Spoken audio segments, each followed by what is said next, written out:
What sunnahs of Friday should we observe during the COVID-19 lockdown? So I guess this is a question that we're asking ourselves now that we're praying Jumu'ah at home. Does that mean that we don't do the other stuff that we do normally on a Friday at home? What's connected to the prayer itself and what's connected to the day itself? And this is a matter that the scholars have discussed. And to be honest, there's not a very large amount of evidence that would really categorically help us to make it clear what is, what isn't.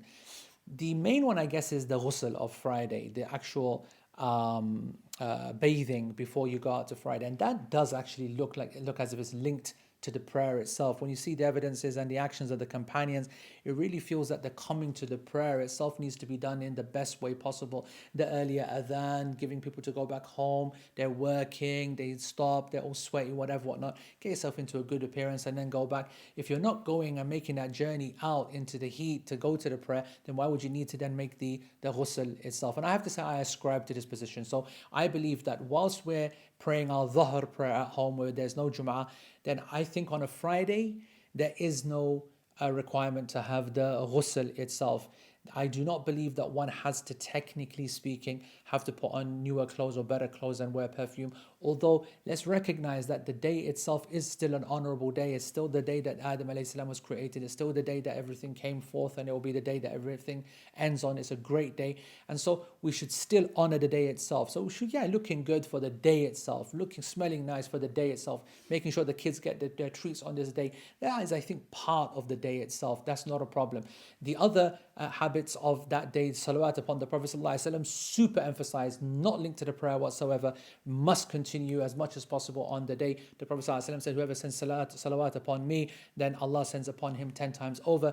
The recitation of Surah Al-Kahf, this is not one of the more emphasized sunnah. The hadith which establish it are not the strongest, frankly, but for those who feel that it is, then that would continue. That's not linked to the prayer, that's linked to the day. And of course, dua. The Prophet ﷺ really emphasized the dua on Friday, that there is an hour in which it is responded to, and therefore we should seek that. I follow the opinion that there is no clear evidence that it is a specific time, that has been taken from us to encourage us to make the dua all throughout the day. And I believe this is from the principles of the Sharia with certain acts of worship. So I think your dua game needs to be strong, and you need to go at it for the majority of the day as well. That's linked to the day.